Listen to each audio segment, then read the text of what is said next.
Bien, bonjour à tous. Merci à toutes. Merci d'être là pour cette controverse. Alors, merci d'être là en présentiel. Et on a pris donc une nouvelle habitude qui est que maintenant, on est aussi en ligne. Donc, bonjour à ceux qui sont en ligne. Et nous avons comme thème, ça ne vous a pas échappé puisque vous êtes là, regard français sur l'islam. Et nous avons, on va le voir dans un instant, deux regards principalement. Un qui sera plutôt un regard d'historien, qui est Alain Ruscio, qui a dirigé un livre qui s'appelle Regard français sur l'islam des croisades à l'ère coloniale. Et puis en ligne, je ne sais pas si on la voit maintenant. Oui, on la voit. Bonjour Fatima Jamila. Elle nous fait un grand signe, nous aussi. Et donc, qui travaille aussi sur ces sujets-là. Elle fait une thèse en sciences politiques sur ces sujets-là et elle va avoir un regard plus contemporain sur des thèmes qui sont des thèmes, disons, les mêmes, mais en 2022, on va dire, avec peut-être une caractéristique commune, puisque je ne sais pas si vous vous connaissez l'un l'autre. Pas encore. Vous avez quelque chose que j'apprécie toujours, moi, c'est que vous n'êtes pas des chercheurs qui prétendent être sur une Olympe en train de dire les vérités, mais vous êtes engagés, c'est-à-dire que ce sont des enjeux importants sur tous les plans, et l'un comme l'autre, vous avez vos positions qui sont évidemment ensuite des positions à débattre. Alors, on va commencer par, pardonnez-moi Fatima, mais on va commencer par le présentiel parce qu'on va passer par l'histoire, donc ça vous permettra aussi de réagir peut-être plus facilement en voyant l'histoire longue, comment est-ce qu'on peut situer vos thèmes d'un mot sur l'histoire longue. Alors, ce livre, Regard français sur l'islam, ça nous fait prendre de la hauteur. Je ne vais pas vous faire un exposé sur votre livre, je vous rassure tout de suite, mais vous êtes une quinzaine d'auteurs, 14 auteurs, 14 auteurs à avoir travaillé sur des thèmes très différents, en commençant par le début, sur le plan de l'histoire. Il y a par exemple un papier très intéressant sur Poitiers.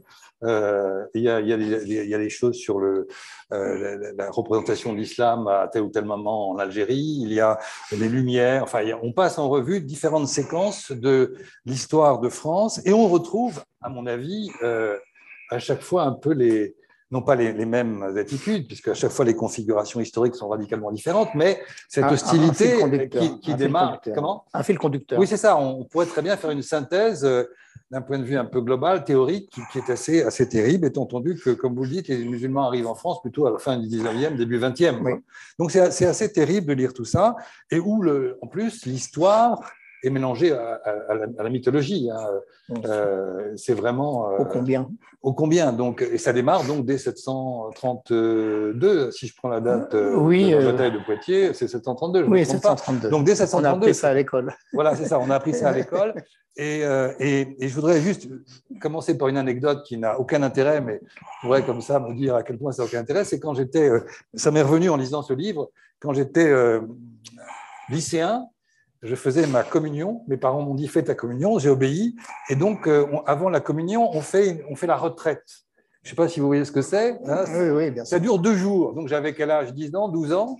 Et pour nous occuper pendant ces 2 jours, on fait un jeu. Mais un jeu, on était des dizaines et des dizaines. Et le jeu, c'était ceci. On était membre de la garnison d'Antioche. Donc, il y avait un groupe qui était à Antioche. Il y avait un deuxième qui était les Sarrasins qui entouraient Antioche.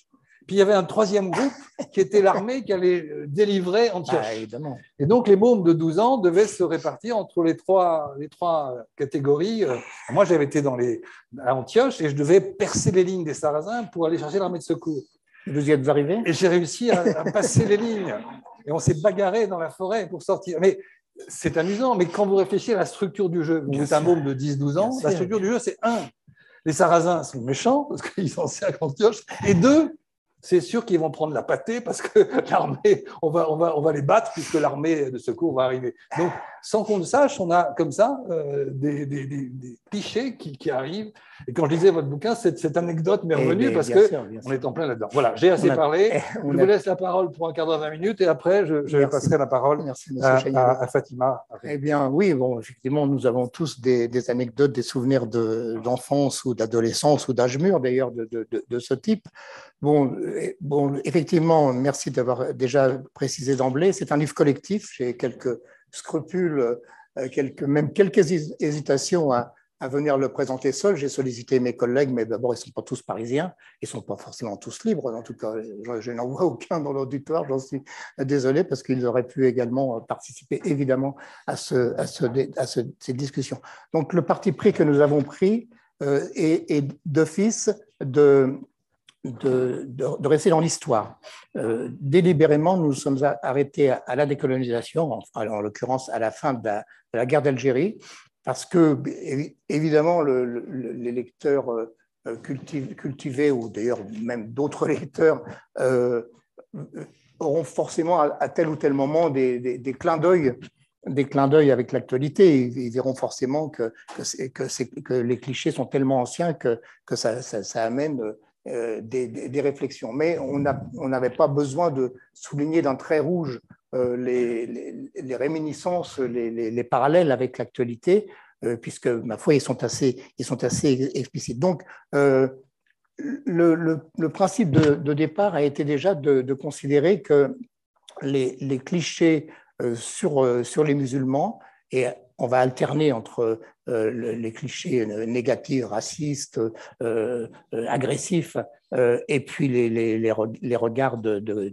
tentatives de compréhension. Les clichés sont très anciens. Et effectivement, nous avons commencé à explorer un petit peu les mythes des deux grandes batailles que nous avons tous appris à l'école, Poitiers 732 et Roncevaux 778. Bon, Poitiers qui a été en réalité une escarmouche où effectivement l'armée des Francs, qui était tout aussi pillarde d'ailleurs que les armées sarrasines, donc Poitiers a été une escarmouche qui n'a d'ailleurs certainement pas mis fin à la présence des troupes sarrasines en France méridionale et a fortiori bien sûr en Espagne, en Sicile, etc. Donc Poitiers n'a pas été du tout l'élément déclencheur d'un reflux des invasions arabes, ça n'a pas été le coup d'arrêt. Voilà. Et puis Roncevaux, c'est assez succulent puisque je pense qu'un certain nombre d'entre nous ont utilisé dans leurs études et ont encore aujourd'hui quelques souvenirs. C'était le premier texte qu'on étudiait dans le fameux Lagarde des Michards. Je pense qu'on a tous eu le Lagarde des Michards entre les mains, qui nous expliquait effectivement que c'était les affreux Sarrasins qui avaient massacré les preux francs, l'arrière-garde de l'armée de Charlemagne. J'ai vérifié dans la guerre des Michards la référence à la réalité, c'est-à-dire au fait que c'était des guerriers basques, on disait gascons également, de l'époque. Il y a une petite note de bas de page qui signale qu'effectivement, ce n'était pas des Sarrasins. C'est la seule note. Et tout le reste, effectivement, c'est Sarrasins, noirs comme pois, enfin, tous ces clichés. Et donc, alors, l'interrogation a été assez rapide. Pour quelle raison? Les choses sont assez simples. Roncevaux 778, écriture de la chanson de Roland, fin XIe siècle. Donc, 3 siècles d'écart, c'est comme si un chroniqueur d'aujourd'hui décrivait la bataille de Waterloo, ça fait 2 siècles, enfin, de Fleurus peut-être. Bon, c'est-à-dire que le matériau historique était absent. Fin XIe siècle, c'est quoi? C'est tout simplement le prêche de la première croisade. Donc, c'était le moment, effectivement, où il fallait se trouver cet ennemi. Donc, l'image du sarrasin s'était imposée à ce moment-là aux auteurs ou à l'auteur. Les spécialistes d'histoire de la littérature ne sont pas certains du nom de l'auteur de la chanson de Roland, ou peut-être c'était une œuvre collective. En tout état de cause, donc, voilà, cette œuvre était déjà une sorte je dirais de préparation à l'affrontement avec l'islam. Et donc, voilà, on a tous travaillé. J'ai oublié de dire en présentation que les 14 auteurs ne sont pas tous historiens. Il y a des sociologues, il y a des linguistes, et en particulier mon ami Roland Lafitte, avec qui j'ai rédigé 3 ou 4 articles. Donc, on a fait un véritable partenariat entre Roland et moi qui véritablement allait chercher les sources des vocabulaires. Et par exemple, on a consacré une étude qu'on a appelée « Comment les nommer ?»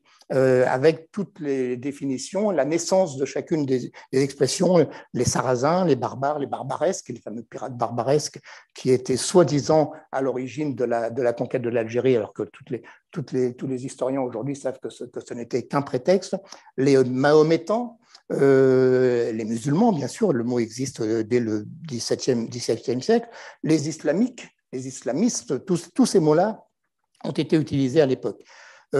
Ensuite, on a également fait une petite étude, et là, en l'occurrence, je sais que c'est une chose qui parfois ne nous attire pas que des amitiés. On a fait une petite étude sur les origines du mot islamophobie. Vous savez tous que ce mot a été, disons, sorti du vocabulaire de la révolution iranienne de 1979 et mis en exergue par Caroline Fourest, qui a prétendu que ce mot était un mot issu donc de l'idéologie des mollahs iraniens. C'est totalement faux. C'est totalement faux. Nous avons retrouvé, j'avais préparé les textes, mais ça viendra sans doute dans la discussion. Nous avons retrouvé la première utilisation du mot. Je ne dis pas du phénomène. Le phénomène il est évidemment plus ancien. Mais le mot islamophobie date de 1910.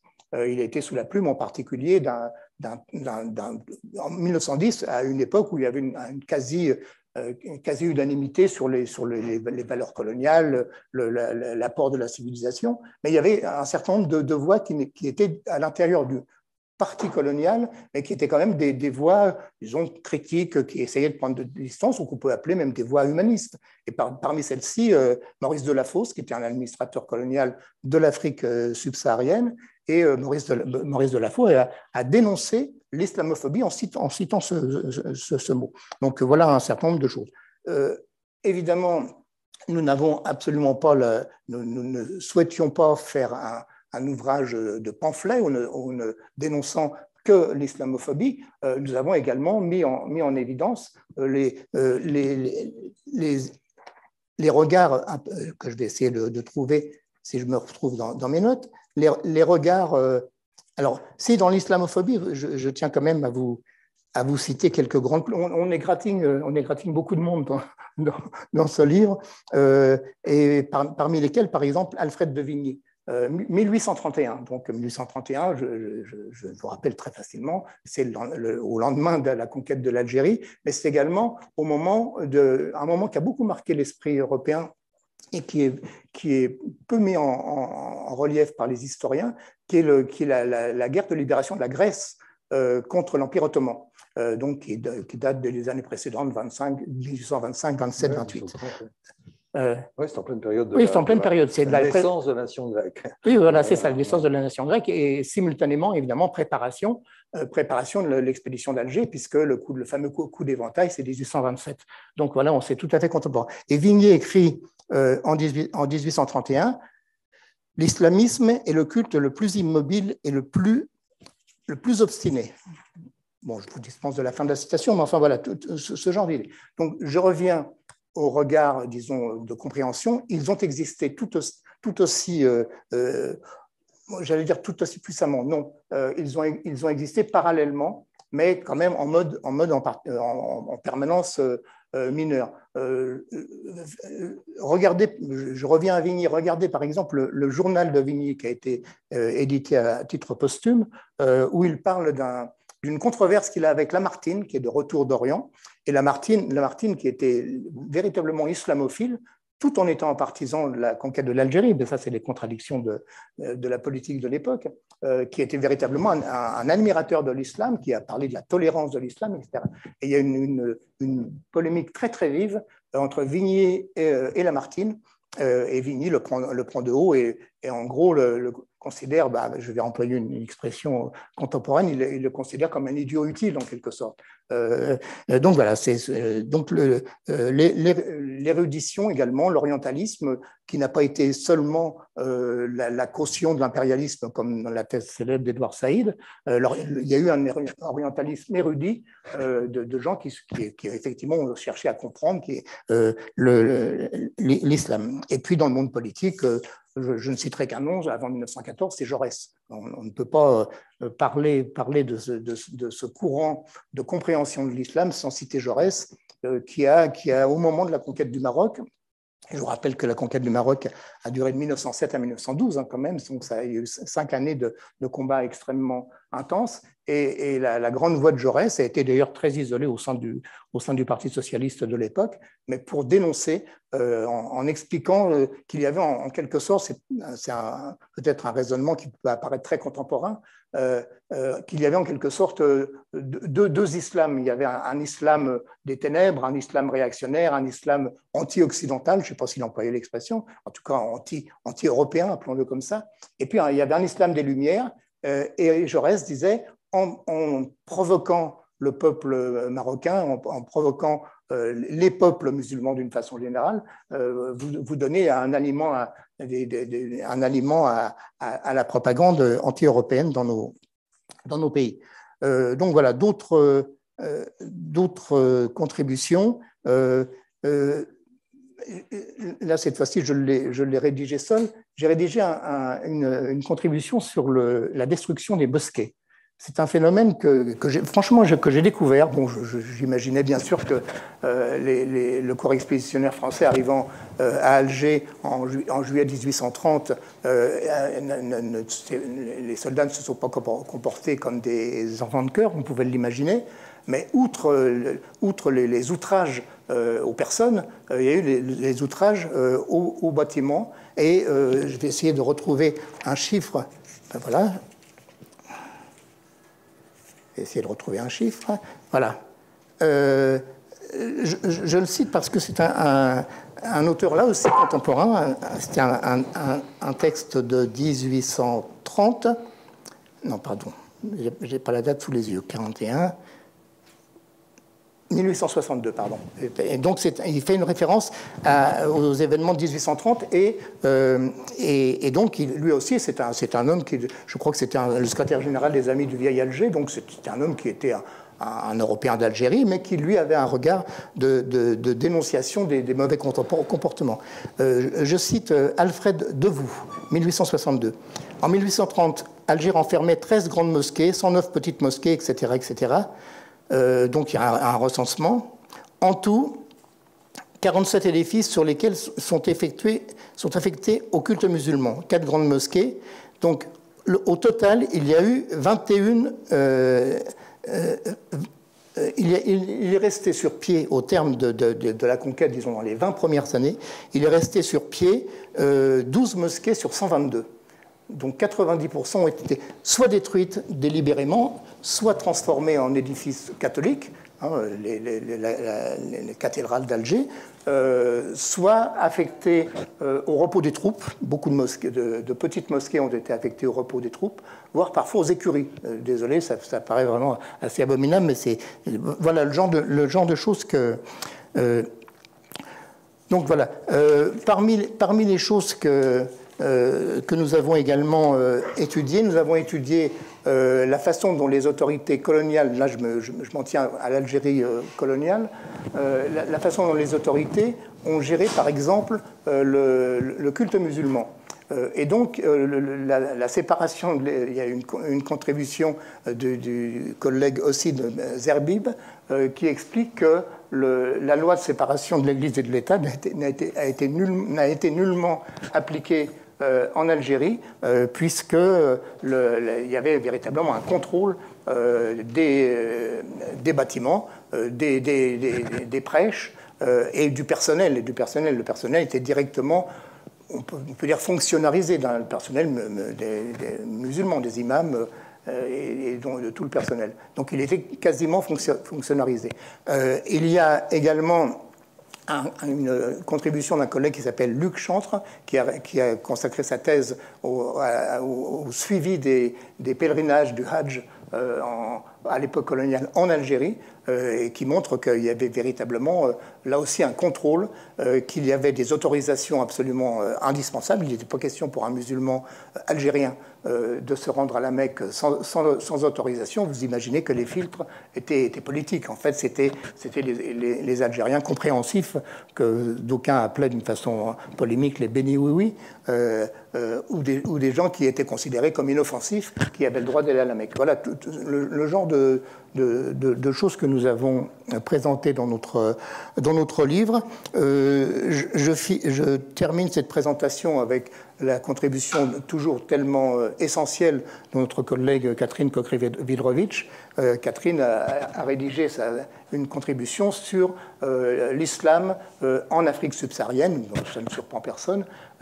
Et il se trouve qu'elle explique d'une façon assez succulente, finalement, que l'hostilité du système, enfin des autorités coloniales françaises a amené finalement un grand nombre de Noirs d'Afrique subsaharienne à se convertir. C'est-à-dire qu'en fait, la période coloniale a correspondu, pendant la période coloniale, a correspondu à une progression de l'islam, à la grande rage, évidemment, vous imaginez, en particulier de l'Église catholique, puisque l'évangélisation faisait partie de la mission civilisatrice de la France, et que le simple fait que cette évangélisation progressait, mais ne progressait pas aussi rapidement que l'islamisation, était évidemment un phénomène, un prétexte d'affrontement et de rage. Voilà tout ce qu'on peut peut-être dire. On a consacré également une série de biographies, je crois qu'il y en a 9, de courtes biographies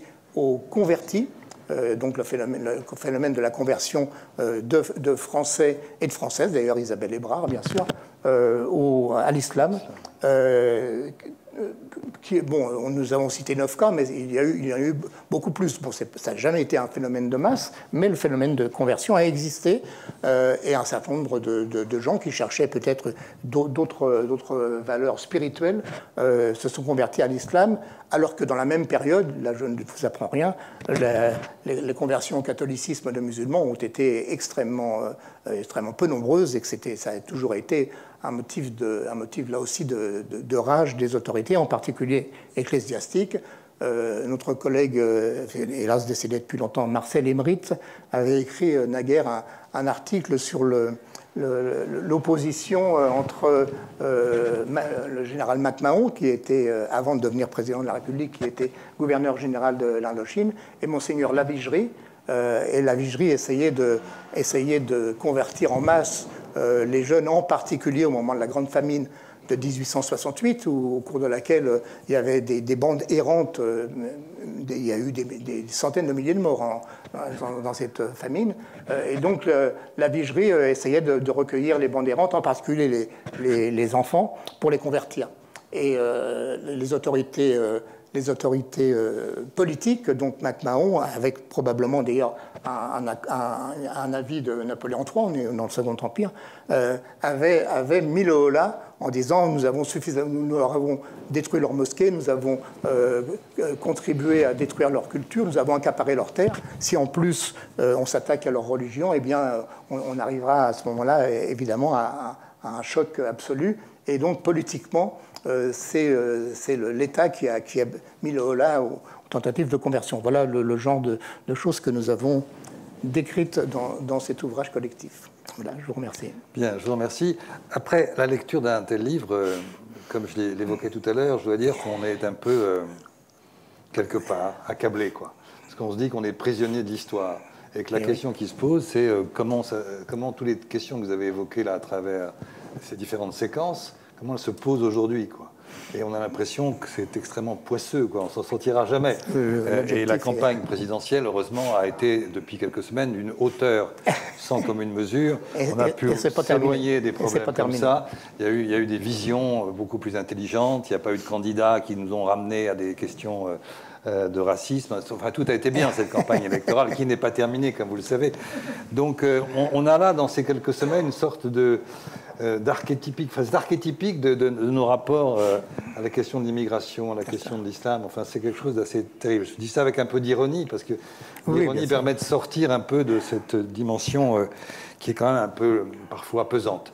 Alors, cela dit, c'est la transition, vous me voyez venir, c'est de demander donc à Fatima Remila son point de vue dès qu'on leur a enlevé le cache qui est sur son visage. Voilà, elle réapparaît, qu'elle nous donne un peu son sentiment, quel est son angle de vue et son approche par rapport aux travaux qu'elle fait sur ces questions, à l'époque, cette fois-ci, qui ne sont pas tout à fait Poitiers, mais qui sont beaucoup plus contemporaines. Vous avez donc la parole. Alors, bonjour à toutes et à tous. Merci beaucoup à Jean-Paul Chagnolot, à Anne Millet et aussi à Johannes pour le soutien logistique et pour cette invitation. Donc, je suis très contente d'être parmi vous, même si c'est par un écran interposé, puisque je suis sous le joli ciel bleu niçois. Je découvre le travail d'Alain Rusco et cet ouvrage que je vais m'empresser de me procurer, et je ne dis pas ça par politesse, ça m'a l'air très très intéressant. Alors du coup, je vais je trouve ça intéressant que vous disiez donner mon avis. Alors je ne vais pas donner mon opinion, je vais tenter en tout cas d'apporter des éléments sociologiques à la discussion, puisque du coup c'est ma formation. Ma formation, c'est celle de politiste, et essayer de s'interroger sur les regards français sur l'islam, avec une perspective, comme vous l'avez très bien dit, plus contemporaine, et d'essayer finalement de dérouler la pelote de laine depuis la période coloniale jusqu'à maintenant. Alors, je sais que je n'ai que 20 minutes, donc je vais essayer d'être la plus efficace possible. Mais en tout cas, ce que je vais essayer de démontrer ici, c'est que contrairement à ce qu'on peut penser, parfois on pêche un petit peu par anachronisme, on a l'impression que du coup, le regard français sur l'islam a toujours été un regard de crispation. Et l'objectif, c'est véritablement de montrer qu'en fait, il y a eu des phases un peu de flux et de reflux. Et puis, vous faisiez un petit peu référence tout à l'heure, ne serait-ce que la question de l'orientalisme et l'islamophilie d'une partie des élites intellectuelles françaises. Donc, ce qui est aujourd'hui n'a pas toujours été. Et la mise en perspective peut permettre justement, il me semble, de donner un peu de biscuit historique et sociologique à des formes de problématisation qui existent aujourd'hui de la question musulmane, et montrer un petit peu comment elles se sont faites, et le fait de les dénaturaliser, de dire que ça n'a pas toujours été, eh bien ça permet de couper l'herbe sous le pied de ceux et celles qui peut-être voudraient nous faire croire que l'islam a toujours été un problème pour la République. Alors, entre instrumentalisation, négociation, accommodement, domestication de l'islam, résistance et confrontation, j'ai intitulé ma présentation « Regard français sur l'islam, voyage en eau trouble ». Voilà. Alors, on va commencer par, et puis, évidemment, vous l'avez mentionné très bien, on est quand même cette conférence, cette rencontre se fait dans un contexte particulier qui est celui de l'entre-deux tours de l'élection présidentielle. Du coup, regard français, je vais véritablement me concentrer sur le regard politique français, bien qu'il y aurait énormément à dire sur du coup la question de l'opinion publique et le regard médiatique, même s'il y a des effets comme ça de circulation et de contiguïté des espaces, j'ai essayé de me concentrer sur la question politique justement pour pas trop déborder au niveau du temps. Alors la transition était très bien faite puisque vous avez terminé Alain Rusco sur la question coloniale, puis moi je vais commencer par la question coloniale avec du coup cette espèce de sous-titre, la situation coloniale et la catégorie indigène, l'islam authentique appartient à Dieu, l'islam algérien à César.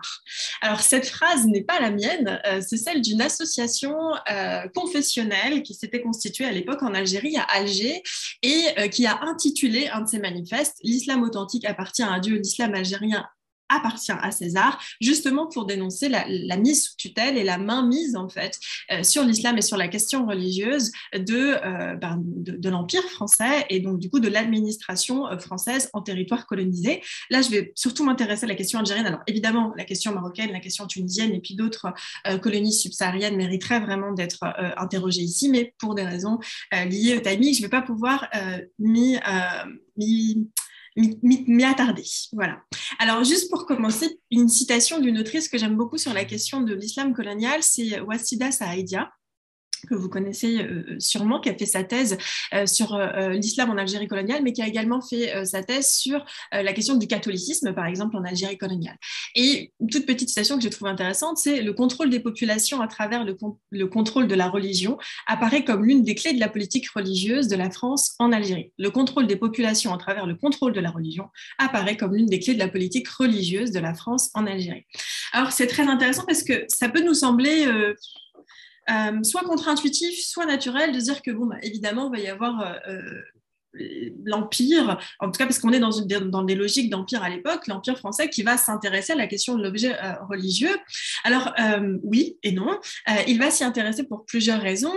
D'une part parce que l'islam est vu comme l'un des principaux obstacles à la pacification, je mets beaucoup de guillemets, de l'espace algérien, des territoires algériens, puisque la religion musulmane, en ce qu'elle permettrait d'être un facteur de rassemblement au sein des mosquées, par exemple dans les lieux de culte ou lors de fêtes traditionnelles, où on est encore dans un Maghreb qui est très confrérique, dans le sens des confréries soufis. Donc, on a tendance un petit peu à l'oublier, mais les confréries soufis étaient très installées à l'époque coloniale dans tout le bassin méditerranéen et en particulier du coup en Algérie. Et il y a cette idée que voilà, cette espèce de maillage confrérique, cette espèce de maillage religieux, eh bien, est un frein à la colonisation. C'est pas qu'une impression, c'est une réalité. Alors au départ, l'idée c'est de se dire, et je ne le savais pas d'ailleurs pour la question de la destruction des mosquées, il faut veiller à étouffer un maximum l'islam en tant que religion et en tant que potentiel facteur de politisation. C'est pas tellement la religion musulmane qui pose problème que les usages de la religion musulmane. Et puis on s'aperçoit, en tout cas l'administration française s'aperçoit très vite que c'est un vœu pieux et que c'est quasiment impossible d'éradiquer la religion musulmane dans les territoires colonisés. Et puis du coup apparaît une autre possibilité qui est celle de l'instrumentaliser. Et cette instrumentalisation de la religion musulmane, elle va se faire à travers un phénomène que Wassida Saadia qualifie de cultualisation. C'est-à-dire que pour pouvoir appréhender un objet religieux qui, a priori, n'est censé appartenir qu'à Dieu, en particulier dans une religion qui se prévaut de l'absence de clergé et qui refuse la médiatisation, c'est-à-dire l'existence d'intermédiaires entre Dieu et ses fidèles, eh bien, ça va être de procéder à la cultualisation de l'islam, c'est-à-dire à l'invention du culte musulman. Qu'est-ce que ça veut dire? Ça veut simplement dire qu'il va y avoir comme une espèce de partie de la religion musulmane qui va être profanisée, au sens premier, qui va être rendue profane de manière à ce que les acteurs politiques français puissent, et ceux qui sont détachés en colonie, puissent se servir en fait de cette partie-là, de cette partie cultualisée, pour pouvoir exercer la domination sur les territoires. Alors, vous l'avez très bien dit tout à l'heure, ça va se caractériser par un certain nombre de dispositifs publics, parmi lesquels la mise en place d'une salarisation des imams, mais qui dit le salariat des imams dit qu'il faut savoir qui ils sont et qui on veut bien qu'ils soient, c'est-à-dire qu'il va y avoir tout un processus de certification des imams. On va désigner quels sont ceux qui sont aptes à porter une parole religieuse non politisée dans les lieux de culte qu'on a bien voulu laisser ouverts, et ceux que l'on va gentiment écarter de l'imamat officiel. Je fais juste une petite aparté parce que c'est des logiques que l'on retrouve encore aujourd'hui, avec la nécessité de certifier la formation des imams, avec la publication d'une charte des imams par le Conseil national des imams. Donc finalement, on retrouve comme ça ce qu'on appelle la path dependency ou la dépendance au sentier, c'est-à-dire une tendance finalement à faire un peu la même chose. Les décennies changent, il y a des alternances politiques et pourtant il y a comme ça des espèces de serpents de mer dans l'action publique française. Donc à part la salarisation des imams, on va avoir la mainmise sur ce qu'on appelle les biens abous. Les biens abous, c'est quand même une spécificité du droit religieux musulman, c'est-à-dire que c'est un espèce de patrimoine quand même assez colossal qui va être utilisé pour la veuve, pour l'orphelin, donc pour tout ce qui est entreprise de charité, pour toutes les actions charitables. Ça va être également utilisé pour l'entretien des mosquées. Et je fais une parenthèse là-dessus parce que, par exemple, ça a été une des conditions de la capitulation en Algérie. Dans l'accord qu'a signé l'émir Abdelkader, c'était le fait de ne pas toucher aux biens habous. Évidemment, au moment où, du coup, la domination impériale est actée, l'État français va mettre la main mise sur ces biens. Donc, ce qui va participer, encore une fois, à ce processus de cultualisation en disant que maintenant, c'est plus tellement religieux, ça appartient au culte. Et puisque le culte est mis sous la houlette administrative, finalement, l'un dans l'autre, ça se rejoint. Il va y avoir également la désignation d'associations qui vont être considérées comme représentatives. Ça, c'est pareil, c'est vraiment le cœur par exemple, de mes travaux de recherche aujourd'hui, la mise en représentation des musulmans en France. On voit que dès la période coloniale, il y a la volonté de se créer des interlocuteurs. Et ces interlocuteurs, ils ne préexistent pas à la mise en représentation. Ils ne préexistent pas à la volonté de l'État d'avoir des gens avec qui parler. Et donc, à partir du moment où on met en place un processus de représentation, on met aussi en place la question de qui est représentatif et qui ne l'est pas. Donc, il va y avoir comme ça un certain nombre de faisceaux comme ça d'actions publiques, de dispositifs publics qui vont venir créer un maillage de contrôle du culte musulman sur le plan collectif. Alors, je précise sur le plan collectif parce qu'il y a également un dispositif qui va avoir lieu sur le plan individuel. Et sur le plan individuel, c'est créer le musulman comme une catégorie administrative. Alors, qu'est-ce que ça veut dire, musulman comme catégorie administrative?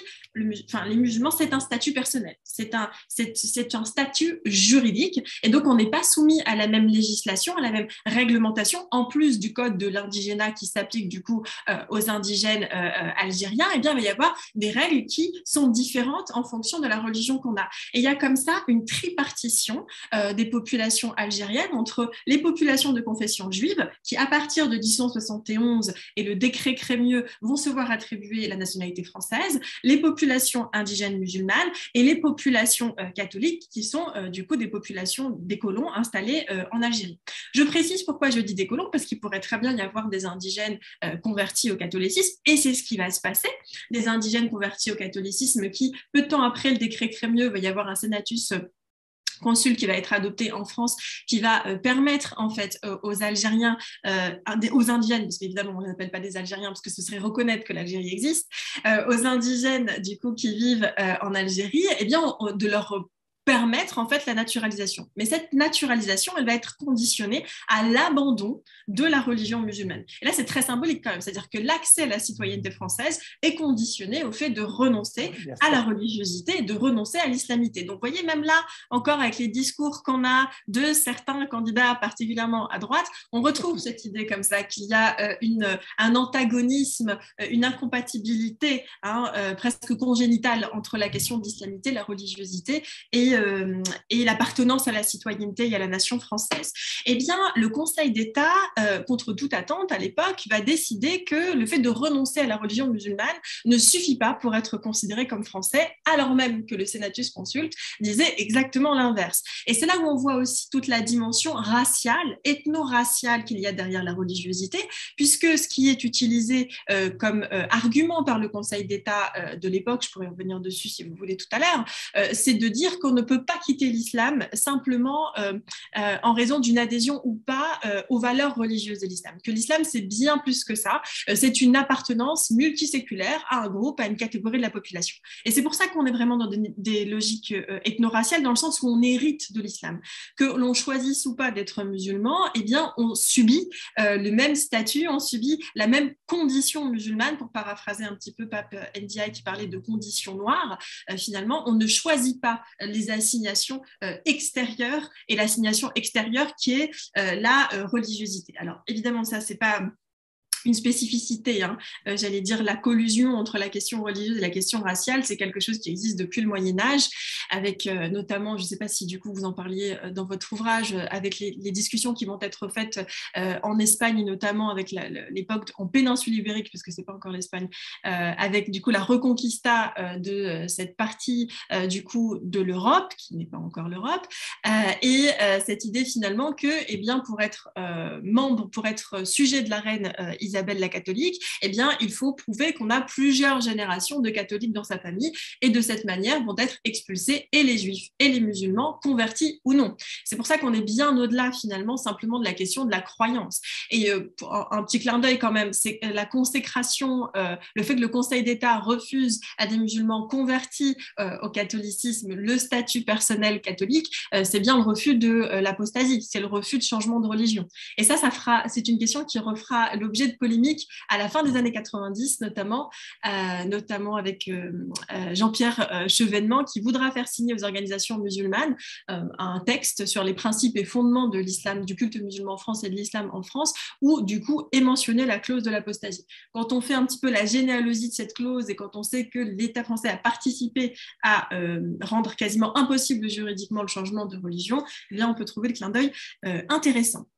Je referme cette parenthèse. Alors finalement, pendant longtemps, la religion musulmane, elle est confinée. Elle est confinée au territoire colonisé. En France, c'est pas une question française, l'islam. C'est pas une question française parce que finalement, il n'y a que quelques convertis des intellectuels, voire de très haute bourgeoisie française qui se convertissent à l'islam. Il y a une islamophilie, il y a un intérêt pour cette région du monde. Il y a un grand nombre d'ouvrages qui ont pu être publiés sur la question, sur cet oriental, sur cet Orient que l'on fantasme, mais pas que. Vous allez aussi avoir des intellectuels, plutôt des notables musulmans, un peu la notion d'évergétisme qu'on avait à l'époque romaine, c'est-à-dire qu'on va aller choisir comme ça des notables de l'autre côté de la Méditerranée et puis on va venir les former en France avant de les redétacher dans les territoires colonisés avec les administrateurs de ces territoires. Mais on a également, à partir de la Première Guerre mondiale, la question des soldats.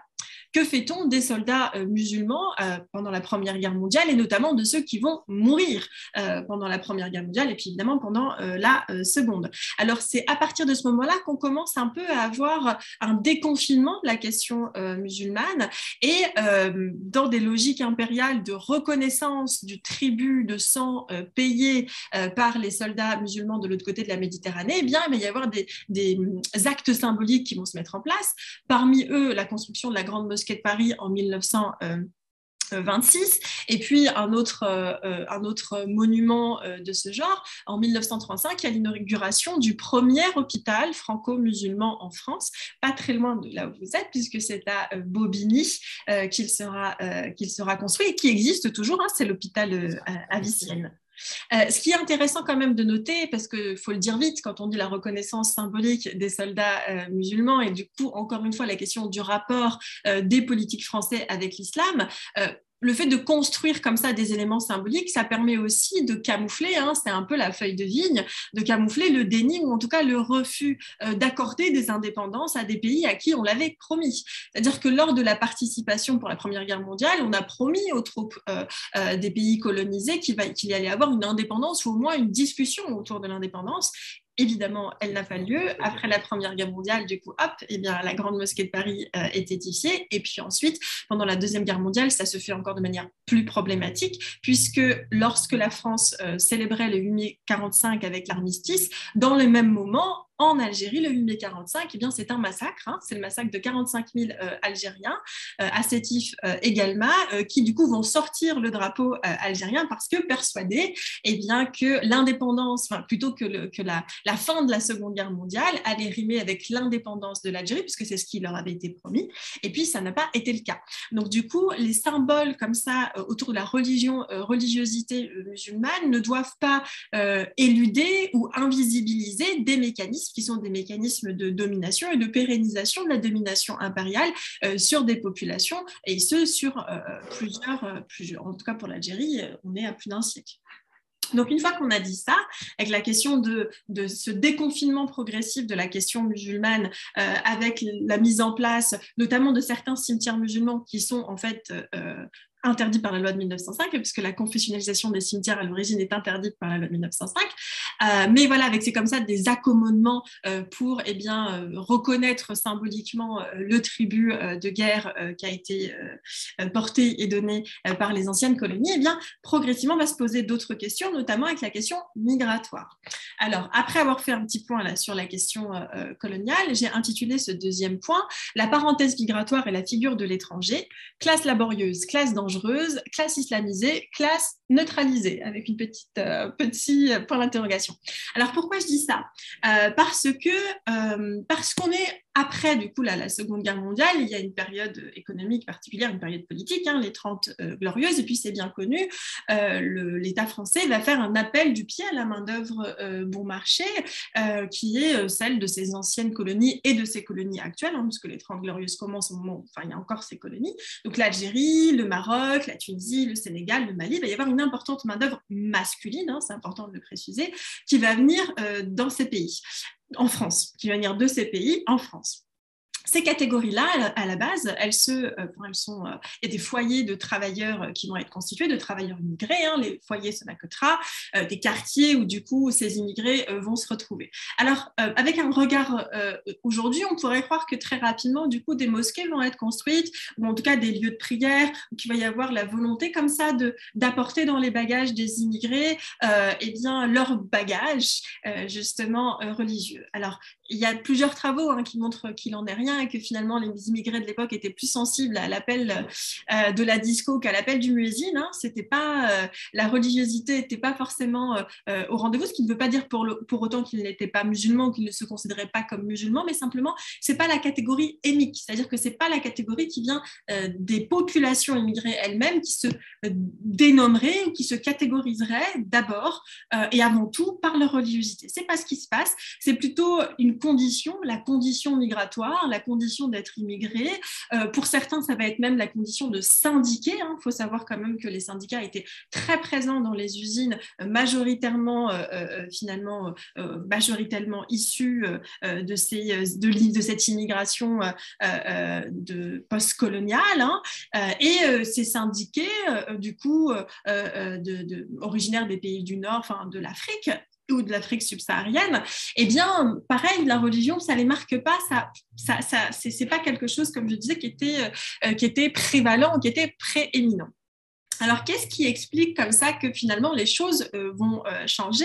Eh bien, souvent, à tort, quand on fait une généalogie de la catégorie musulman en France, on a tendance à croire eh bien, que c'est à partir de 1989, notamment avec les controverses autour du voile, eh bien, que les populations sont d'immigrés et descendantes de l'immigration vont commencer à s'appeler et se catégoriser elles-mêmes comme musulmanes.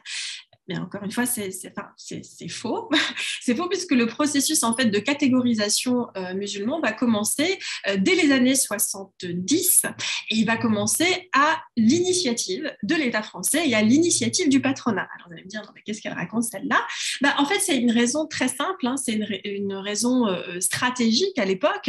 Et c'est parce que justement, comme je viens de vous dire, les immigrés sont sensibles au discours syndical, ils sont sensibles comme ça au discours de gauche et puis à l'idée pour le patronat comme pour le pouvoir politique à l'époque que si on favorise la création de lieux de culte au sein même des mosquées, pas à l'extérieur, au sein des mosquées, au sein même des usines, au sein même des usines Renault, etc., eh bien qu'on va permettre de désamorcer quelque part ou de détricoter les solidarités ouvrières et d'empêcher ce lien entre ces classes laborieuses françaises qui n'ont pas immigré et les classes laborieuses qui ont immigré. Donc, c'est d'abord un élément qui est un élément stratégique. Et puis, il y a d'autres. Officiellement, la politique qui va être défendue, c'est de dire que le fait d'installer des lieux de culte, eh bien, ça permet une meilleure productivité. Ça, c'est une croyance importante à l'époque.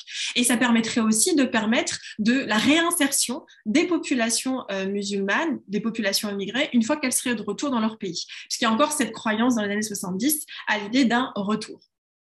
Et ça, cette volonté-là, elle apparaît à partir des mobilisations et des mouvements ouvriers qui se font au début des années 70, en particulier, je ne sais pas si ça me dit quelque chose quand même, mais les très très grandes grèves et les mouvements de grève qui vont avoir lieu dans les usines, en 1973 et en 1974. C'est des mouvements qui sont majeurs.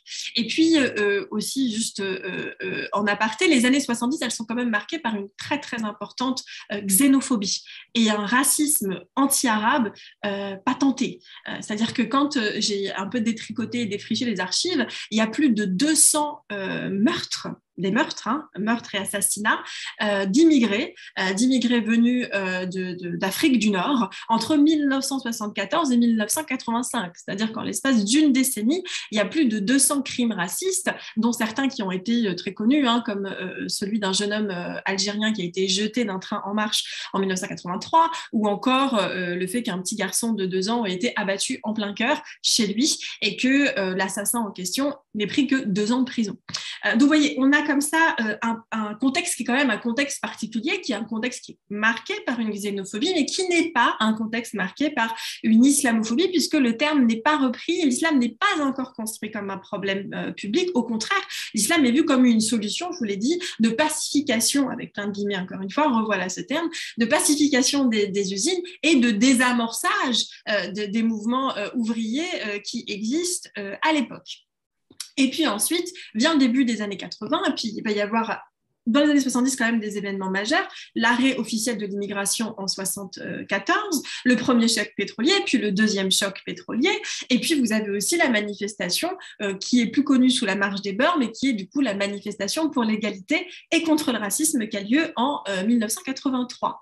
Et c'est une manifestation qui se fait et qui se veut sociale et politique. C'est pas des revendications religieuses, c'est pas il nous faut plus de mosquées, il faut cesser l'islamophobie, ça aurait pu, mais c'est pas le cas. Les revendications sont tournées vers les droits sociaux et tournées vers les droits politiques. Et là, au même titre qu'il y avait eu la volonté de détourner l'appellation socio-politique pour essayer de neutraliser comme ça les velléités et de confessionnaliser le tout, on retrouve la même chose dans les années 80 où du coup la réponse du gouvernement socialiste nouvellement élu va être non pas finalement de répondre à cette question de l'égalité dans les faits des descendants d'immigrés qui sont français, du coup sur le territoire hexagonal, mais ça va être de donner une réponse confessionnelle et de commencer à réfléchir à la question de la représentation des musulmans en France. Encore une fois, ce n'est pas une catégorie qui est employée par eux d'abord et avant tout, en créant ce qu'il va qualifier d'église musulmane. Et puis à l'époque, ce sera porté par Bruno Etienne, qui est un intellectuel et qui va être du coup le fer de lance de la question. Alors, je vais essayer d'aller un peu plus vite, évidemment.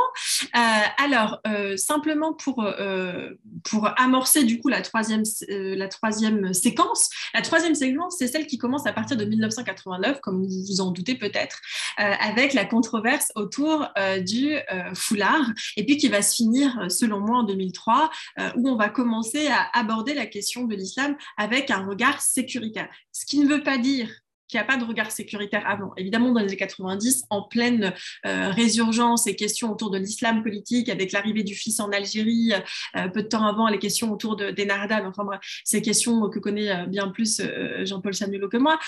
Voilà, vous allez avoir comme ça, évidemment, des questions sécuritaires qui vont entourer l'islam. Mais c'est toujours des questions sécuritaires de peur de l'importation d'un islam politique en France. Mais ce n'est pas l'idée que l'islam en lui-même est politique, que l'islam en lui-même ferait danger et que l'islam et que les musulmans en eux-mêmes sont possiblement problématiques en France sans cette importation justement de problématiques extérieures, ça, de problématiques exogènes. Ça, c'est relativement nouveau. Alors, 1989, je le disais, l'affaire du foulard, d'abord du foulard de Creil, puis d'ailleurs, ce n'est pas en 89 le foulard de Creil, mais en tout cas, celle qui va du coup faire le plus écho, c'est celle de 1989. Et là, on se produit une forme de déconfinement en fait de la question, puisque la question de l'islam est remise cette fois-ci au goût du jour, mais d'une manière beaucoup plus générale que simplement la question migratoire, puisque les immigrés, par le regroupement familial, par des logiques de sédentarisation et du coup par le regroupement familial, il y a une féminisation de l'immigration, vont faire des enfants et ces enfants vont être français. Et donc, il va y avoir comme ça des volontés aussi de reconnaissance de l'islamité, ou en tout cas des droits religieux qui s'appliqueraient aux musulmans de France. Donc, à ce moment-là, on pourrait croire que ce sera, que ça va donner l'occasion au pouvoir politique de s'approprier cette question et de la remettre en cause. Dans les faits, on voit qu'il y a une grande réticence des acteurs politiques à prendre en compte la question du foulard.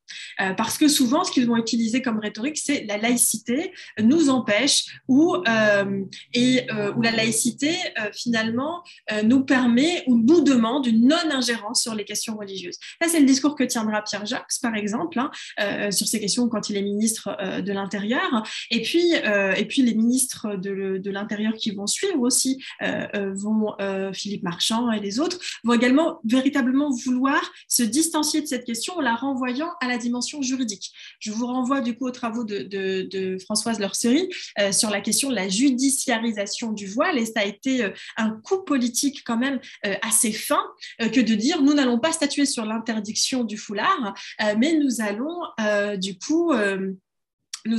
coup au contraire, pardon, j'ai été déstabilisée. Je ne veux pas vous arrêter parce que c'est passionnant ce que vous nous dites, mais essayez de laisser un peu de temps au débat. Oui, bien sûr, c'est pour ça que je voyais, mais n'hésitez pas à me dire. Ben voilà, je vous dis. Je vous laisse encore quelques secondes. Allez. Alors, je vais faire… Des grosses secondes quand même, mais allez-y. Merci. Il y a beaucoup de questions qui voudraient surgir, c'est pour ça. D'accord, j'y répondrai autant que je peux avec grand plaisir. Donc, je vous le disais, donc il va y avoir comme ça une volonté de mettre à distance l'objet religieux et comme ça de sortir de cette controverse, mais pas que.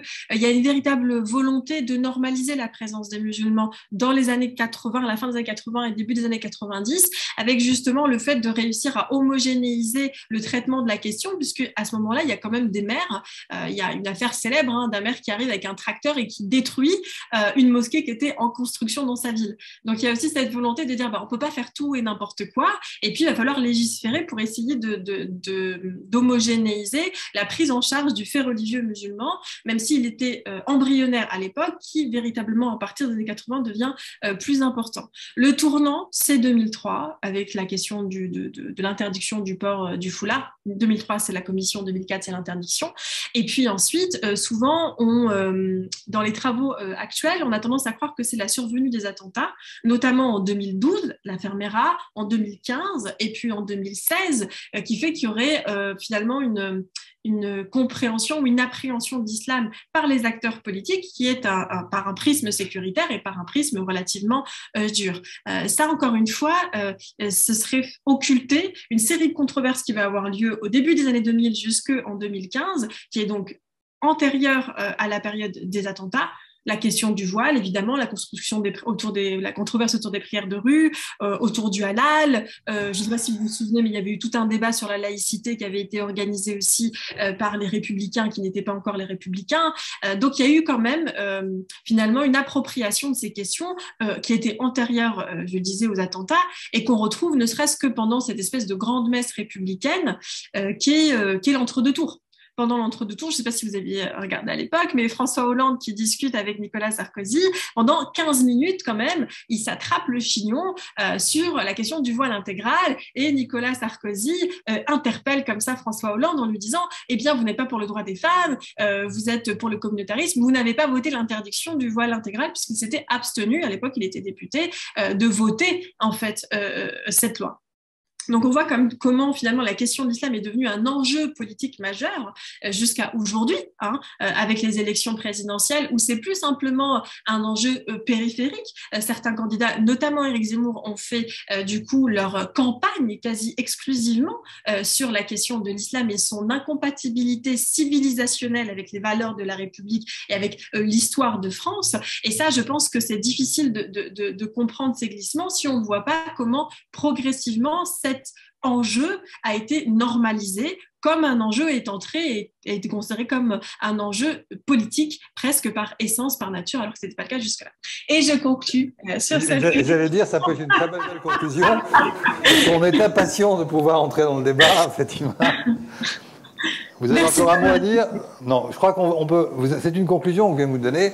En fait, vous avez été tous les deux remarquables. On est passé de Poitiers à Zemmour, c'est quand même pas mal, en l'espace de 3 quarts d'heure. Donc voilà, j'ouvre le débat, à la fois évidemment aux personnes qui sont ici dans la salle, mais bien entendu à nos amis qui sont en ligne. Voilà.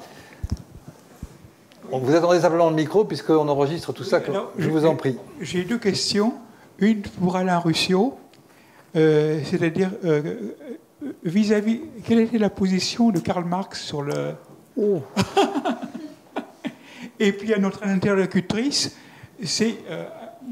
je crois que Jean te parlait des égratignures qu'il y avait dans le livre.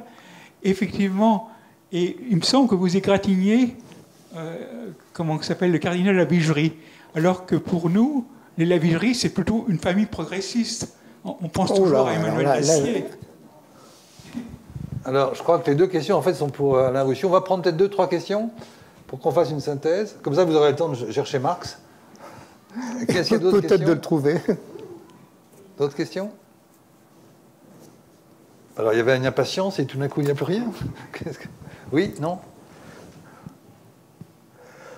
Et en ligne, est-ce que nous avons des questions?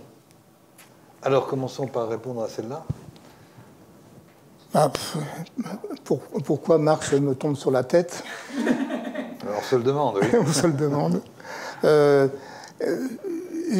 ne sais pas, là, franchement, s'il y a des textes spécifiquement sur l'islam de la part de Marx. Ce que je peux vous dire, c'est qu'il y a des textes, mais franchement, je ne vous apprends absolument rien, sur la religion. La religion est l'opium du peuple. Mais cette formule a été tellement galvaudée, tellement jetée au visage de toutes les religions imaginables qu'elle est mutilée. Elle est mutilée. La véritable, me semble-t-il, opinion de Marx sur la religion, c'est que c'est effectivement l'opium du peuple parce que les appareils en particulier, bien sûr, ils pensaient au monde catholique, promettent un avenir meilleur aux pauvres et leur demandent de courber l'échine en attendant ce monde meilleur. Donc ça, c'est effectivement cet aspect-là. Mais il y a également l'aspect protestataire. La religion est une aspiration à changer cette société, à protester contre le sort qui est réservé aux pauvres. Et donc, le marxisme, me semble-t-il, n'est absolument pas une idéologie anti-religieuse et encore moins anticléricale. Je ne peux pas en dire beaucoup plus. J'ai évidemment pas préparé, je connais pas Marx par cœur. Ma réputation m'aurait-elle précédé? Excuse-moi, Alain, mais c'était pas sur les questions religieuses que je voulais intervenir. C'était sur la vision de Marx sur la colonisation. Et on a eu l'impression, effectivement, qu'au départ, il pensait que la colonisation apporterait un plus. Bien sûr. Par rapport à... Alors là, je suis plus à l'aise pour répondre, oui, tout à fait. Effectivement, Marx a écrit beaucoup de choses sur la colonisation, et en particulier sur la colonisation anglaise en Inde, où il expliquait effectivement que c'était, appelons ça une étape nécessaire pour aller vers la modernité, et peut-être pour dégager tous les éléments des sociétés anciennes, des sociétés conservatrices ou réactionnaires, de manière à pouvoir ensuite instaurer un capitalisme mondial qui lui-même précéderait, serait le chemin. Bon, ça c'est plus le disciple de Marx, d'ailleurs, que Marx lui-même qui l'a dit, un chemin qui pourrait aller vers la société nouvelle, qui serait la société socialiste. Donc de ce point de vue, il a été effectivement précurseur ou co-auteur d'une idée de l'œuvre civilisationnelle du colonialisme, ou en tout cas, encore une fois, permettre un cheminement vers la modernité. Bon, on peut dire ça comme ça. Mais en même temps, bien sûr, Marx a écrit beaucoup de choses, en particulier les dénonciations. Je vous rappelle qu'il a vécu pratiquement 3 ou 4 mois, je crois, c'est la dernière année de sa vie à Alger, au cours de laquelle il a rencontré effectivement un certain nombre de militants socialistes qui lui ont décrit les misères du peuple algérien, et donc il a eu une dénonciation. Il a écrit beaucoup de choses sur l'Irlande, qui était une situation coloniale évidente. Il a écrit d'ailleurs, il y a des choses qui peuvent faire réfléchir peut-être sur les limites de l'anticolonialisme français au XXe siècle, lorsqu'il parle par exemple de la corruption des ouvriers anglais, corruption idéologique et matérielle des ouvriers anglais profitant de l'exploitation de l'Irlande, et le sentiment le complexe de supériorité des Anglais par rapport aux Irlandais. Et on pourrait paraphraser son texte en faisant un parallèle avec la classe ouvrière française qui avait été sacralisée par certains courants politiques, et en réalité qui n'était pas évidemment spontanément anticolonialiste. Donc je ne peux pas... Vous avez d'autres questions? Sur la vigerie, je suis surpris que tu lui accordes un brevet de progressisme, parce que le cardinal Lavigerie, dont la statue domine encore la place centrale de Bayonne, je crois, était un adversaire acharné de l'islam. Il a été véritablement celui qui non seulement a dénoncé un islam des ténèbres, mais qui en plus s'est investi dans l'évangélisation, la tentative d'évangélisation dont j'ai parlé. Donc ça allait avec tout. Si vous lisez, bon, vous le savez comme moi sans doute, le quotidien La Croix a été, je parle d'une façon plus générale du monde catholique, le quotidien La Croix a été numérisé sur le site de la Bibliothèque nationale. Vous pouvez le consulter. Dans les dernières années du 19e siècle et avant 1914, c'était une hostilité à l'islam, puis évidemment l'antisémitisme qui explosait à chaque ligne de la croix. Donc tout ça a fourni, avec d'autres courants, le terreau d'un racisme à la française. On va passer à une question. Justement, je voudrais intervenir là, si c'est possible. Oui, Jean, pour la famille de la Vigerie, effectivement, je me doute que le cardinal Vigerie, ce n'était pas un progressiste. Mais je veux dire que dans l'imaginaire collectif, on associe un peu le cardinal de la Vigerie à Emmanuel d'Astier de la Vigerie, enfin, à cette famille, quoi. Ah oui, mais ça, on n'est pas responsable de ses enfants. Hein. Alors, Ou de ses arrières. Emmanuel d'Astier, c'était un personnage un peu différent. Ouais. Donc, on passe, si vous voulez bien, on passe à nos amis qui sont en ligne. Alors, on alterne. Et donc, il y a une question. Il y a plusieurs questions, je les lis et puis vous prenez. La première question sur. La première question, comment se fait-il, c'est intéressant. Comment se fait-il qu'il y ait une montée au sein de la population française de l'islamophobie avec un score assez historique pour l'extrême droite? Est-ce que tu veux que je lise les autres questions? Non, c'est là. On en prend une après. Si vous pouvez, parce qu'effectivement, c'est une question. Alors là, du coup, en pleine actualité. Oui. Parce qu'en fait, il y a des procès. C'est très intéressant parce que je pense que c'est.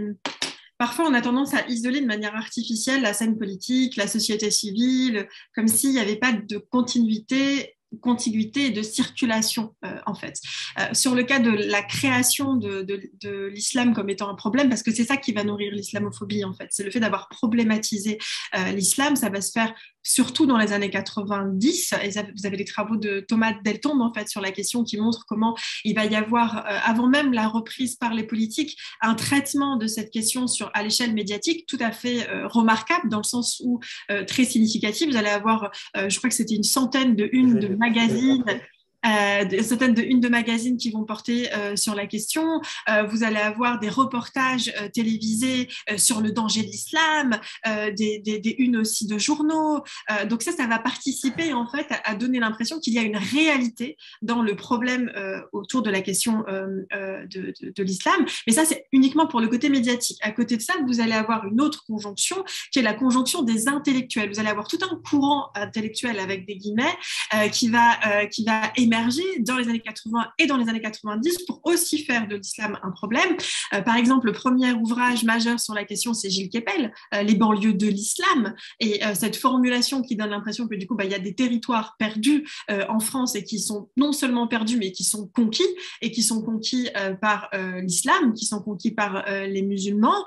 Et puis, vous allez avoir Elisabeth Badinter, vous allez avoir Alain Finkielkraut, qui, dès les années 80, fin des années 80-90, avec la controverse autour du voile, vont se mobiliser, écrire des pamphlets, organiser des conférences, pour pareil permettre de publiciser dans le sens à la fois de rendre public, mais à la fois de diffuser à l'ensemble de l'opinion publique cette idée que l'islam pose problème. Vous allez comme ça avoir des configurations, et puis ça va être repris après par les acteurs politiques qui vont être sommés, en somme, de reprendre cette question qui est censée être une question que les Français se posent, que les intellectuels se posent, que les médias se posent, et dont ils ne peuvent plus faire l'économie. Et vous allez avoir des travaux, par exemple, sur la question de la communication politique autour des élections de 2002, puisque le 21 avril 2002, c'est la première fois qu'il y a l'extrême droite au second tour en France.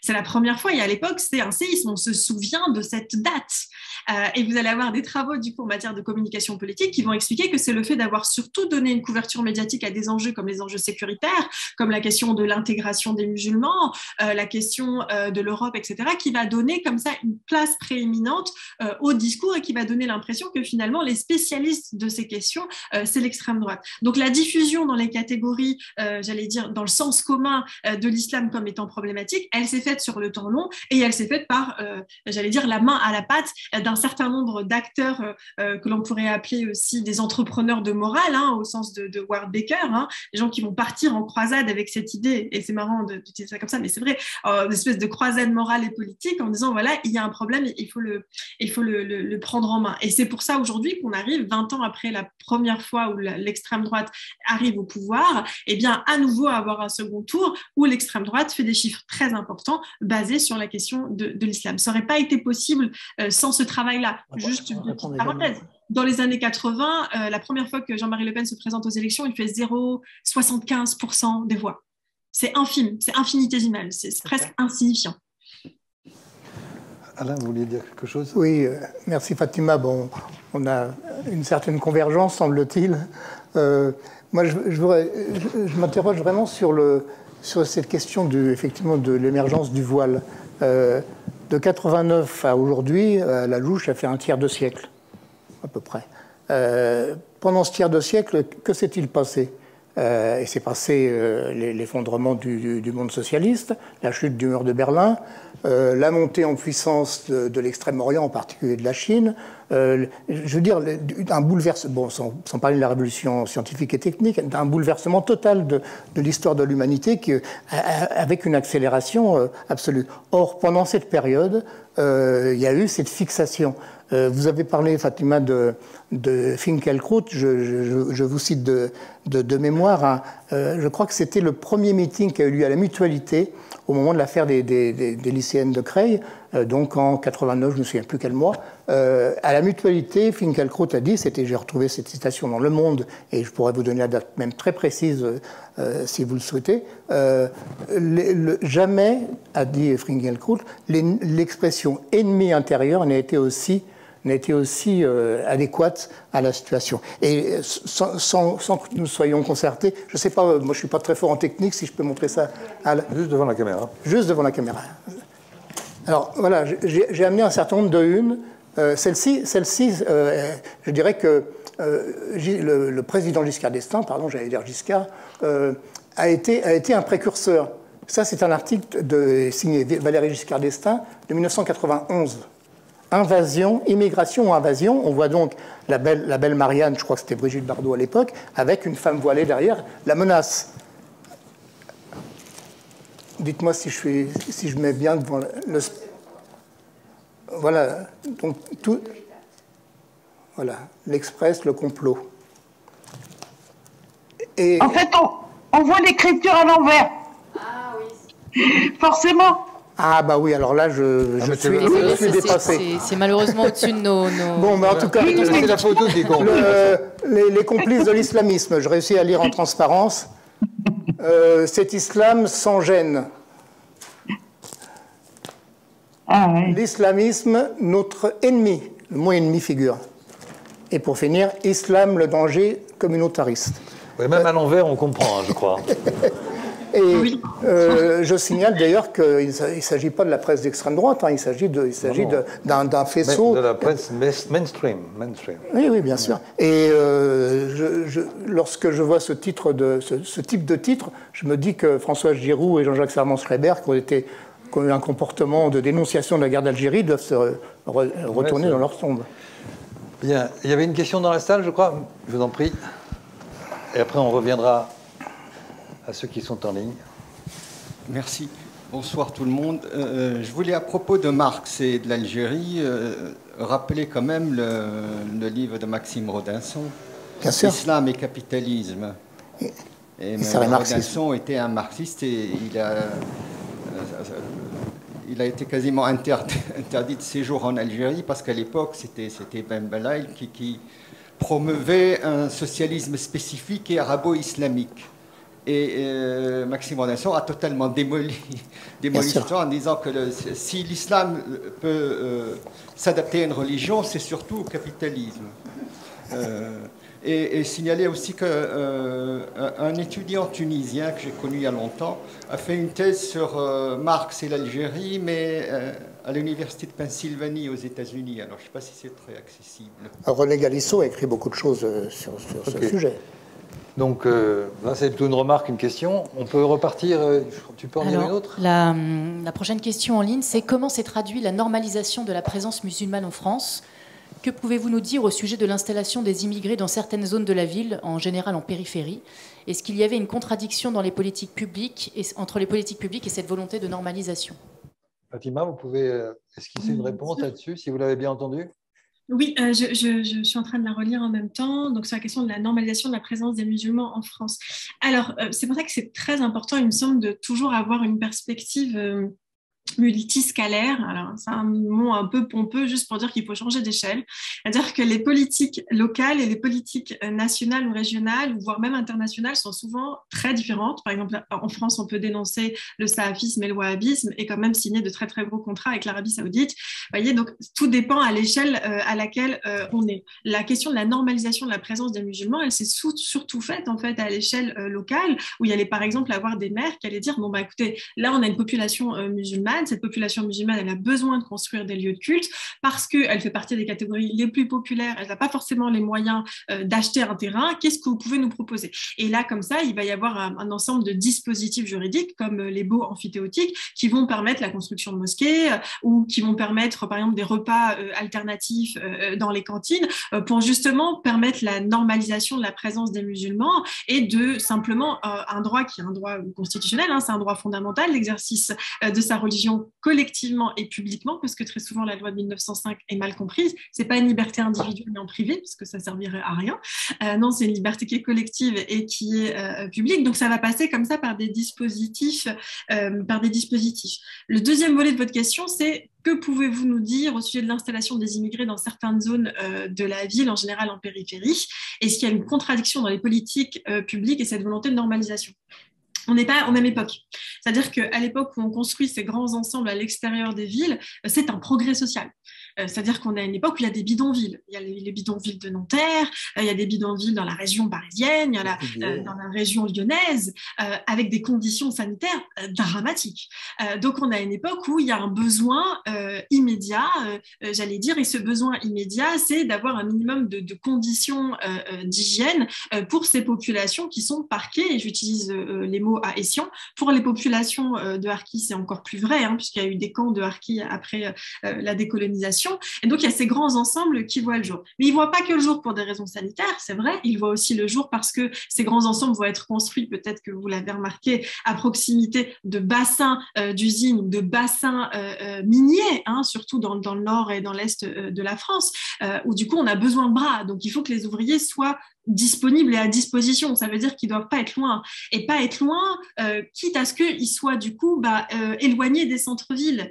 Voyez, donc il y a comme ça une politique territoriale et c'est des baraquements qui, à l'origine, sont des baraquements temporaires. C'est-à-dire qu'on crée ces grands ensembles HLM avec la certitude que ça va durer 10, 15 ans. Sauf que 45 ans après, 50 ans après, ces tours existent, elles se sont délabrées, elles sont vétustes et elles ne prenaient pas en compte l'importance d'avoir du coup une mixité économique, c'est-à-dire des gens avec des revenus différents au même endroit, parce que sinon on cumule les handicaps sociaux, la question raciale, la question religieuse. Donc bien sûr qu'il y a des formes de contradiction, on normalise mais on exclut, et c'est souvent le cas malheureusement, c'est souvent des politiques qui visent à permettre, avec plein de guillemets, l'intégration ou la normalisation des populations musulmanes qui, en même temps, participent à les exclure de l'espace public et les exclure de l'espace républicain.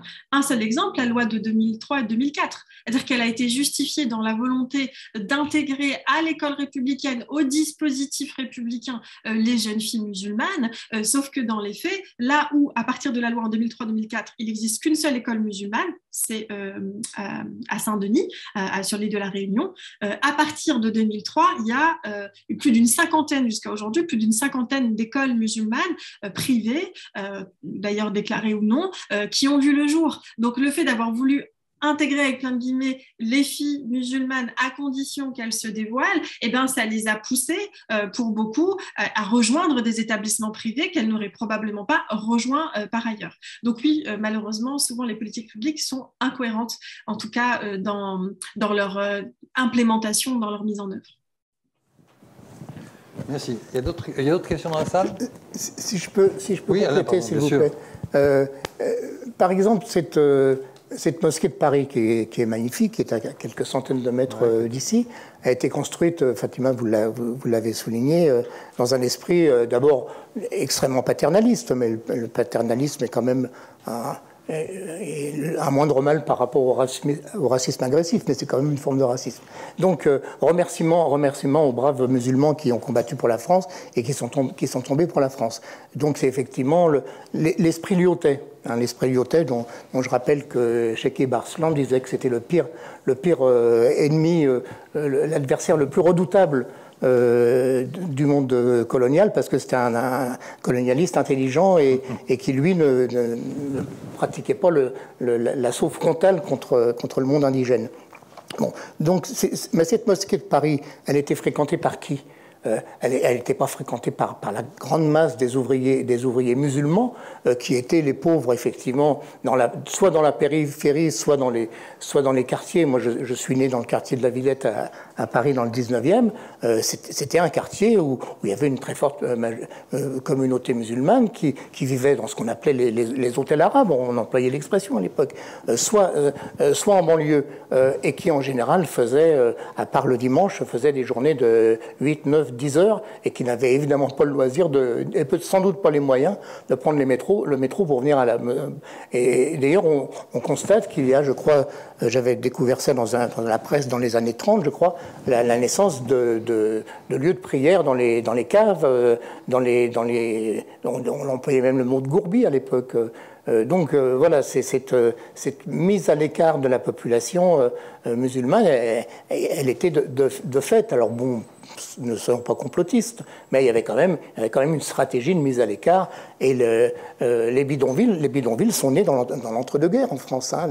Le mot bidonville est d'ailleurs né en terre coloniale. Il est né au Maroc, contrairement à ce qu'avait dit notre collègue Claude Liozu. Finalement, on sait que le mot bidonville est né au Maroc. Et donc, il y avait des bidonvilles, il y avait une sorte de lèpre autour de toutes les grandes villes. Rappelez-vous le Gaune de Chabat, par exemple, autour de Lyon. Enfin, dans tous ces endroits, il y avait effectivement des ghettos de fête. Des ghettos de fête. Alors, j'alterne. Allez. Attendez.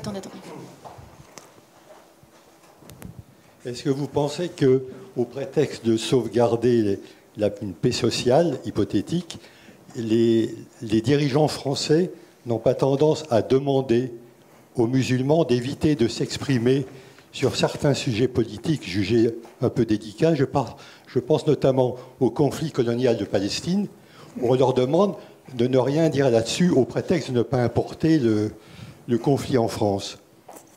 Et il me semble que chez les musulmans, il y a une sorte de réticence à parler de cela parce qu'ils ont des consignes, en fait, qui viennent de haut.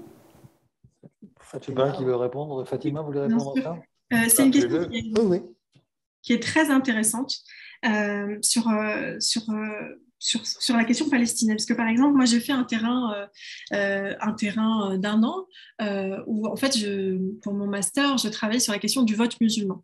Et donc, je m'intéressais à quels étaient ce qu'il existe déjà, à quels étaient les déterminants qui pouvaient expliquer, quels étaient les facteurs qui peuvent expliquer un important tropisme, c'est-à-dire un important penchant vers la gauche des musulmans, et essayer de comprendre un petit peu d'où ça venait. Et puis, dans mes entretiens semi-directifs, plus d'une quarantaine quand même, la Palestine est beaucoup revenue. C'est-à-dire que l'enjeu de la Palestine, mais plus généralement aussi l'enjeu des politiques publiques étrangères à destination de pays qui sont musulmans ou qui sont majoritairement musulmans où la religion musulmane est d'État. Par exemple, le conflit syrien, surtout à l'époque, c'était assez prédominant, la question de la Palestine et la question de l'islamophobie. Ces 3 enjeux, d'ailleurs, je les ai qualifiés de Muslim issues, au même titre que vous avez les ethnic issues aux États-Unis, c'est-à-dire l'idée qu'en fonction de votre racialisation, vous allez être plus sensible de voter, plus susceptible de voter pour tel ou tel parti. J'ai appelé ça les enjeux musulmans en quelque sorte, c'est-à-dire que les musulmans, avant d'être musulmans, ils ont une catégorie socio-professionnelle, ils ont un genre,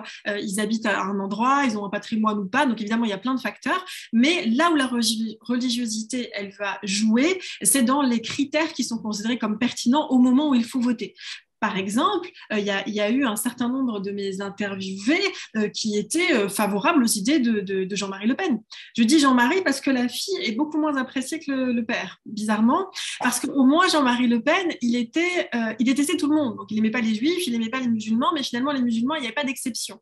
Et finalement, le cadrage de Marine Le Pen, où elle se concentre sur la question des musulmans, fait qu'il y a un certain nombre de musulmans qui pourtant ont des idées très conservatrices et d'extrême droite, ne voteront pas pour elle sur la question de l'islamophobie. Et ça va pour plein d'autres acteurs. Donc il y a vraiment des enjeux particuliers dont la Palestine fait partie. Et ce qu'il est intéressant, pour revenir à votre question, que évidemment je ne vais pas dévier, sur la question de la Palestine, le fait est qu'il est demandé aux musulmans qui pourtant considèrent que c'est un enjeu très important, un enjeu de politique étrangère, et je pense même qu'il y a une forme d'homologie de position. C'est-à-dire que le fait que les Palestiniens soient dominés dans cette aire géographique par les Israéliens, il va y avoir un parallèle fait avec la domination des musulmans telle qu'ils la ressentent en France. Et donc des solidarités comme ça qui vont se créer. Donc c'est un enjeu qui est considéré comme très important, sauf qu'il va y avoir des appels du pied très importants à ne pas importer le conflit palestinien, israélo-palestinien, à ne pas finalement reproduire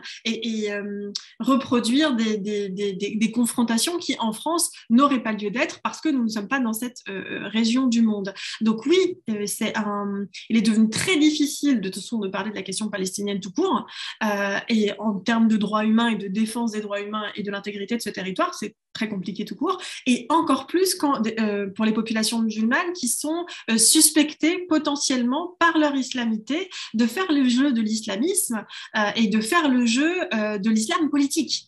Et ça, c'est quelque chose qui revient beaucoup. Et c'est pour ça, du coup, qu'il y a un certain nombre de militants antiracistes qui vont avoir un background musulman, qui ne vont pas s'exprimer sur la question palestinienne pour justement ne pas être tarés d'islam politique. Pour refermer la petite parenthèse, à l'heure où nous parlons actuellement, là, à peu près dans même pas 15-20 minutes, va se retrouver à la Grande Mosquée de Paris, va se dérouler à la Grande Mosquée de Paris un iftar, puisque nous sommes en plein mois de Ramadan, donc c'est-à-dire une rupture de jeûne, à la Grande Mosquée de Paris, qui est en soutien, c'est dans le quartier d'habitation, en soutien à Emmanuel Macron.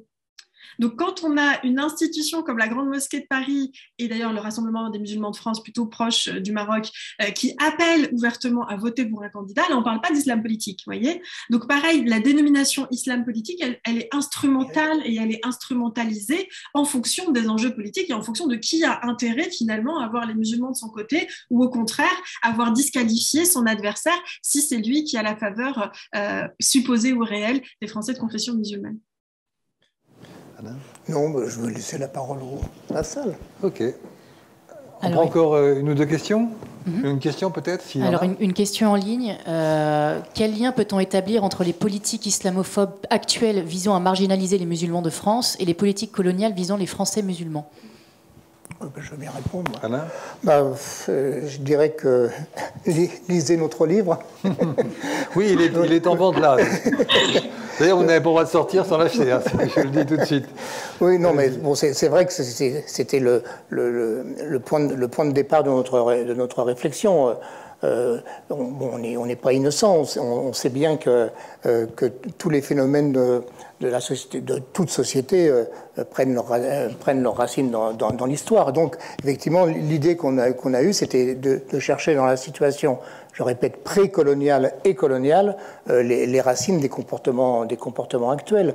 Donc, il y a eu incontestablement le même type d'opposition à l'islam, de crainte de l'islam. Si on regarde par exemple, je reviens à l'évangélisation.